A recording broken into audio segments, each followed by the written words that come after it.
xam exactement quelle sera la suite ak lan mooy les conséquences li nga xam ne moom moo jot a am mais en tout cas Papa Sow moom génn na dem na ndax ginnaaw bi ñu ko gaañee comme ni ko Alaye Sall bi nga doon waxee. ànd na ay mbokkam yëpp génn nañ si stade bi dem nañu. waaw chroniqueur bi Alaaji ngañ mi ngi ñëw Alaaji ngañ waaw ñu déglu si tey may ma ñu déglu si Alaaji Baba on va voir léegi xool leen arbitre yi yéen. waaw am na ay signes yu ñuy def. signes yi nag xamaguñ ban la. waaye bu ci ne ñun bu ñu ko defee dinañ xam lan la. bon xoolal voilà combat bi du continuer waaye lan la. combat bi lan lañ koy def. yàquloo kenn voilà foog ñu génn ñëpp léegi. voilà. voilà. Pathé Baldé. voilà si on attend la décision finale la. arbitre yaa ngi ci géew gi di décider. Siteu mi ngi ci géew bi. ndax Siteu mu ngi ci digg géew gi. Pathé Baldé Pathé Papa Sow Baldé. génn na Pape Abdou Pape Abdou ngi noonu.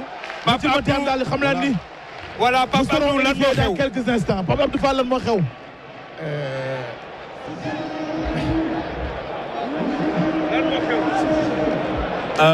asalaamaaleykum waa Sénégal asalaamaaleykum téléspectateur u ITV ak 2STV li xew lenn la Papa Sow dafa blessé te yaakaar naa ni mënatul bëre ah ñu ngi xaar CNG.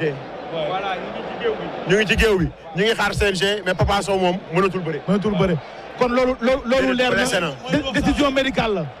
décision médicale la. déet man waxuma de je ne me prononce pas sur. Baba attends xaar leen Alaaji dañuy laaj. Baba attends mais dañ koy laaj. non c'est wax xaaral wax naa la nee naa la moom dafa mën a xam. waaw nee naa la. peut-être mën na am information. nee naa la xoolal dama ne xoolal arbitre. oui ñu laaj ko. xoolal arbitre bi rek.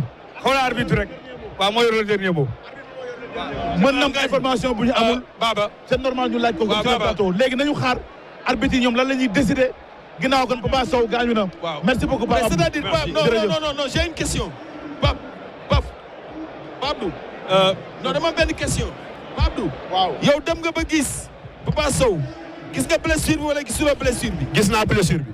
blessure bi dafa profond yow doo médecin doo dara mais dama lay laaj rek en tant que nit ak nit. non dama ni. profond wala profondeur. blessé na. blessé na. blessé na. kon gars yi il faut que qu'on soit professionnel.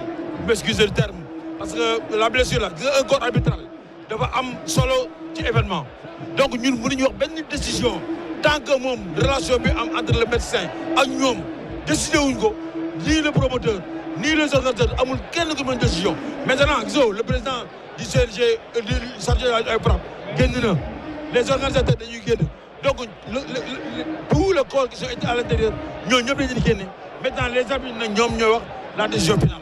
kon je crois que leer na Papa Sow dem na Siteu ba tey mu ngi ci digg géew gi fii ak ay simili yu néew Alaaji ngeen. voilà le réalisateur Babacar.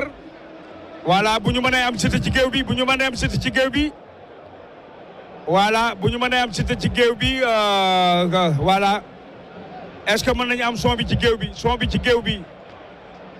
voilà mi ngi wax Mass bu dee mën nañu am Siteu ci géew bi. Alaaji foo ñu jox kenn mu dem ci biir.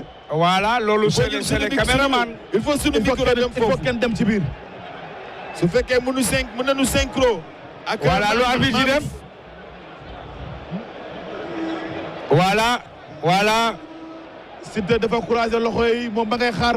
waaw non moom mi ngi continuer di def contrat am. waaw am na durée buñ ko may. arbitre yi. kon ba tey moom mu ngi ci rôle. voilà mi ngi ci rôle moom Siteu moom mi ngi def li mu war a def. li leer mooy Papa Sow ñibbi na léegi ñu xaar arbitre yi lan la ñu bëgg a def. waaw. moi je crois que situation bi war na mën a ñàkk les forces de l'ordre war nañu génn dégager l'ensemble du public ñu nekk ci biir ñëpp war a génn bàyyi bi uniquement le corps arbitral ñu joxe la décision. arbitre bi dafa yëkkati loxoom croisé ko. dafa croisé loxo bi. waaw dafa yëkkati loxoom croisé ko. c'est annulé. annulé. disqualifié. waaw combat disqualifié. ah d'accord. donc c'est un combat disqualifié. kon loolu mooy un combat disqualifié. kon ndam demul ndam dikkul. les décisions bi nag maintenant c'est sur le papier. ah sur le papier. sur le papier moo tax Baba. lamb dafa sew. moo tax xam nga verdict bi la ñuy xaar ba tey lii moo koy nuwoon. voilà sera annulé car aucune décision ne peut être prise car il a été blessé par bon loolu la ñu wax mais li leer daal mbokk yi yéen a ngi ITV Baba nga jëlaat sa central pour dire que ne le combat a été disqualifié bu fekkee dafa croiser loxo yi disqualification la bu dee victoire la day yëkk benn loxo bi kon je pense que ñu génn ko.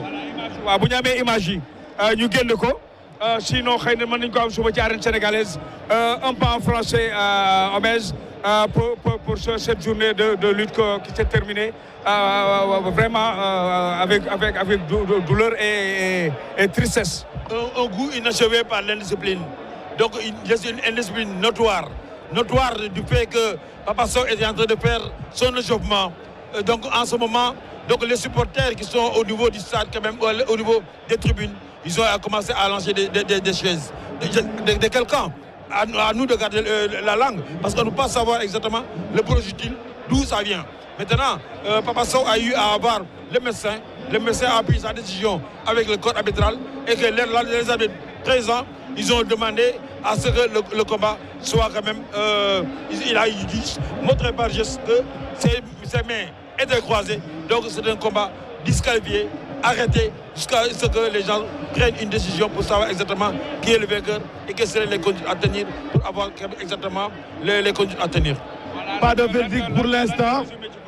Non, combat bi li ma ciy résumé moo di ngañ lii méttal pour ñëpp parce que lii kenn xaar ko woon parce que pendant 2 ans gis nañu ñaari mbër yëpp optimiser seen performance liggéeyaat physiquement xoolaat seen ay qualité d'adversaire parce que ñàkkul le moment bi ñoom ñëpp ku si nekk analyser nga sa potentiel adversaire ki may bëreel naka la andi lu mu andi l'environnement bi est-ce que man je suis prêt à combattre oui ou non donc quelle serait la cause à tenir donc ñoom moo di espace bi xool nañ ko xam nañ géew bi ni mu toll public bi natt nañ ko ñu xam nañ ñu toll sama adversaire xool naa ko natt naa ko xam nga ni mu toll donc ça implique ne ñoom li ñu préparé yëpp pendant 2 ans tey dañ yaakaar ne évaluation la ñu doon xaar par rapport à seen graphique par rapport à seen planification mais tey gisuñu ko donc tey Pa Abdou Fall mérité wul mu am lii tey xaw ma kan moo ko def nag mais tooñ na public bi tooñ na le monde sport de la lutte tooñ na aussi l'ensemble des acteurs tooñ na aussi Siteu tooñ na Papa Sow. Sala. waaw xam nga Baba mooy li ñuy wax rek ñi ngi ma Sow baax na Papa Sow parce que nag ak nu mënti demee sénégalais la champion la te fonk na bis bi def na li ci waroon def lépp def na ko waaye blessure bii ñu ko blessé xaw ma ku ko def mais def na lu ñaaw xaw ma ci ban camp la bokk mais def na lu ñaaw xaw ma ku ko yebal mais def na lu ñaaw tey tooñ na ko nag tooñ na Siteu tooñ na Papa Sow parce que bis bu toll nii nga am xolu ñëw mën a yàq bii bis lii ku ko mënti def rek def nga loo xam ni def nga lu ñaaw waaye nag li ñu mënti mooy Siteu mi ngi nii di ñëw. ñu ngi recevoir Siteu sur le plateau de ITV. alors en tout cas li ñu ci mën a wax mooy tey jii amagul verdict entre Siteu Papa Sow ndax nag joxeguñu benn victoire waaye itam joxeguñu benn défaite ci diggante Siteu ak Papa Sow. combat bi yàggoon lool ñaari at ñu toog di xaar yàlla sunu borom def tey bés bii di 5 décembre jot li nga xam ne kon moo fi amee di Papa Sow ñu gaañ ko mu ànd ak ay mbokkam génn Siteu ngi nii ci plateau ITV Siteu alors li nga xam ne tey moom la ñëpp doon xaar ginnaaw ñaari at ndax dàq nañ ko dàqati ko te yàlla sunu borom tey def ñu ñëw fii lan mooy sa impression bu njëkk ginnaaw sa naataango blessé na génn na dem. waaw am mbetteel laa am mbetteel boo xamante ne loolu foogoon naa ko ci ku ne foogoon naa ko si sama bopp mais pas Papa Sow waaw parce que am na yoo xamante ne yow kilifa du def loolu. mais dafa gaañu Papa Sow ñu ne dafa gaañu. waaw mais gaañ boo xam ne yaa gaañ sa bopp yow nan la sa élément di jotee bay ñibbisi nga bëgg ko jëlee foofu delawaat ko ci mbooloo boobu loolu pour lan. lan nga wax nga ni. Papa Sow dama la ne moom. lu mu foogoon moom moo amul. non blessure bi. dégg nga ma nga ni élément dama comprendre. voilà non maanaam parce que élément moo doon jotee.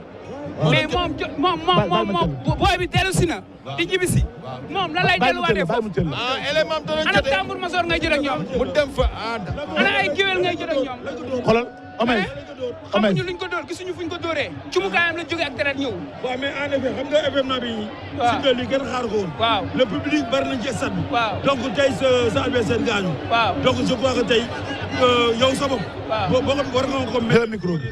war nga ko ne man affaire bi waaw métti ko. parce que combat la. ñun ñëpp dañuy sport. mais xamal man bu ma ko métti lool sax di koy encouragé wala ma koy di bu ma ko defee loolu day fekk man li ma def man ñetti at laa préparé combat. ñetti at di waajal bis bi moom waru ko yàq. tey bu ma ñëwee fii nii CNG moom yàq na lamb ji CNG dañ maa war a jox sama victoire pourquoi pas ñi ñuy annulé lamb ji.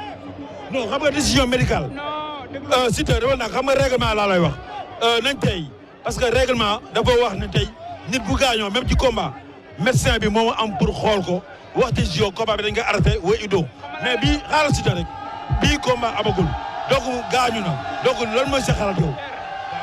Papa Sow dafa ragal rek daa xam ne maa ko ëpp doole fuuf dafa xam ne man maa ko ëpp doole fuuf dégg nga ma Papa Sow pour moom benn lacax lay bëreel mais bi ma gisee mu sumbeeku Papa Sow lu mu mën a def pour yàq làmb ji yéen xam ngeen Papa Sow xam ngeen élément xam nga lu ma la esprit bu ñu yor yaa ngi dégg man dama dem ba policier yi ku ma gis sax yow damay woote jàmm ndax parce que dama lay xamal tenue bi rek moo ñu séparé mais ñu ñooy frère ñu ñoo bokk ndek baay làmb ji amul benn violence moom moo fi créé violence mais am na yoo xamante ne ñun dégg nga. ñun dañuy dund dafa métti. persa la champion persa la. waa fils persa la. gis nga mbooloo bi ma topp. dëgg la man kersa la ma def. dëgg la xam nga lu tax mu def ma kersa. naagu wu ma ci de dafa ma def kersa. parce que ay nit ñoo xam ne gënoo leen yaay. gënoo leen papa ñu topp sa ginnaaw di yëkkati seen dërëm imaginer ko am dërëm nangu laa jox dërëm boobu toog ndax cofeelam. dégg nga ñun du ñu ay xale ay magum jëmm lañ man laamu dama doon ñëw topp suma fukk mais damaa ñëw toog te bu ma bëree woon ak moom bilaay mu xam ne bëri naa ak mbër. waa léegi loolu yëpp dëgg la mais li am na ba pare léegi bis bi lii la yàlla dogalu si dogalu sunu borom la. parce que xam nga il faut ñu revenir aussi ñun tam dogalu sunu borom la. lii moo neex sunu borom. mun na am tey bu ngeen bëree woon. leneen am. te boobaa du la gënal moom du ko gënal. moo gën bakkat bu tëdd mënoon na ci am. kon donc lii am nan ko jël delloo ko borom bi. waaw léegi ma jox la benn question. du yéen a ngi fii si télé bi. xool leen sama combat mag guy gi. waaw góom gaañu bu ko gën a garaaw laa am. man xeer lañ ma dóor si digg boobu te damaa bëre. ci biir stade bi. ci biir stade bi demal nga xool analyse yi demal nga génne. bi nga demee médecin yi luñ la wax. déggalu ma la médecin yi waxuñu ma dara. CNG gis nañ xam nañ ne damaa gaañu. waaw waxuñu ma dara. voilà dañ maa bàyyi ma dem sangoo sama jom suma fulla. waaw def lépp maa guy gi. waaw guy gi fu ma ko ndengeñ pour war ko daan sama bopp laa koy laay mooy moom laay appuyer pour teg ko. mais saa yu ma ko tegee sama bopp. damay sentir góom bi. mais léegi comme ñoo ngi rendre antenne. waaw léegi xoolal imagine loolu. kii nii xoolal kenn xamul ne moom moo gaañ boppam si cumukaayam. kenn xamul ni da ko gaañ. loolu mais xoolal lamb ji toll nii. ma ko préparé ko ñetti at. léegi loolu financé sama alal. yaa ngi dégg jaay samay bien lu ne ma def ko pour bis bi mais xoolal lii mais sant naa yàlla na xam naa jaam dong laa. dëgg la voilà sama yaay li may wax rek laa wax. voilà parce que man sama yaay saa yu ma ñaanale ba pare dafa ma naa ma lépp loo war a am. bu dee lu gën la ci yow rek yàlla na ko. dëgg la tey léegi lan ngay wax ñi nga xam ne ñoom ñooy supporters yi mais wax ko également sa adversaire yi parce que nag Siteu tey ñëpp ñu ko xaar tey mu am fu mu jóge non tey fekk la woon. confirmer leadership am au sein donc de l'Ansar. non man Papa daf maa bett man Papa dama ko respecté lu bari. damaa respecté Papa mais daf maa bett tey xalam da ko nax. waa l'Ansar ak tey sa adversaire prochain yi ñi nga war a bëreel. waaw sant yàlla man waxaguma si loolu li may wax mooy man samay supporters laay sant. man daal li ma bëgg samay supporters maa ngi leen di sant di leen gërëm. mais nag joxeel benn message. xeebu ma leen benn yoon. fils xeebu ma leen benn yoon. gis naa seen taxawaay si man. di leen sant di leen gërëm. fils samay xarit yi may àndal maa ngi leen di sant. di sant sama xarit Babacar Xuma. jàppale na ma ci combat bi. am na loolu wax sànq. am na loolu wax sànq mais amuñu woon occasion lan nga doon wax sànq ci micro bi ñëpp di ko dégg. non sensibiliser rek di wax ne ni ñëpp dal man dama doon xaar pour ñu jox ma sama victoire mais joxuñu ma ko mais sant naa yàlla yaa ngi dégg man sama fans bu ma xool xam ne damaa préparé combat bi damaa liggéey. mais est-ce que combat buñ ko tëggaatoon pour ngeen bëre pare nga. kan man moom waaw non man pare naa ci Papa Sow. dootoo bëre teg moom wallaahi pare naa ci moom. léegi ban message ngay jox ëhlu lamb ban message ngay jox supporter ak ñi war a ñibbi sans yow champion nga. waaw mooy li nga doon wax sànq rek kon. yow phénomène nga champion nga dafa am ñu la bëgg trop yow ñi la bëgg te xamoo leen ñoo ëpp. et puis da nga représenté Sénégal partout dans le monde bi nga demee MMA nekkatoo benn Siteu boo xam ni yow champion nga. d'accord joxel benn message pour ñi ñëw war a ñibbi ñëpp nañ dellu ci jàmm dellu ci jàmm sa message la nit ñi di xaar ñu mën a rendre antenne. waaye ban message laay joxe pour l'instant nii. muy père man dama am lu ma métti. gis nga lii dama lay wax Sala. père Sala. gis nga man combat bi ñetteel laa ko préparé. non métti na moom métti dégg nga métti na trop. te du promoteur lu mu ñuy yokk. mais métti yaa ngi dégg chaque combat li ma ciy financé bu matul 20 millions ëpp na ko. yaa ngi dégg ma def ko 3 fois. loolu dafa métti si xol. man xam naa li muy dund. non métti na métti yaa ngi dégg man dama bëgg ñu xam ne. lenn rek laa bëgg ñu xam ko. lenn rek laa bëgg ñu xam ko muy ñu xam ne gis nga ñi dëkk si banlieue bi ay nit ñu am xel lañ ay nit ñu gore lañ ay nit ñu jàmbaare. man fii laa dëkk sama kër a ngi nii ci ginnaaw arène. waaw léegi dama bëgg message boobu ñu koy lancé. parce que jeunes yi dañoo sonn. sànq maa ngi lay wax ne man ñi ma topp dañ may def kersa. ndax parce que imaginer xale yëpp boole ndoor jox la kàddu ne la yow la. kooku boo nekkul nit wala gëmoo yàlla. dëgg la wala nekkoo taalibe rek. yow mun nga doxee neneen. man dama ko doon wax sax. waaw mais nag man maa ngi sant ñëpp. message oui un message fort mais en tout cas merci beaucoup. maa ngi sant ñi ma jàppale ñëpp si combat bi. maa ngi sant ñëpp di sant sama xarit Amadou.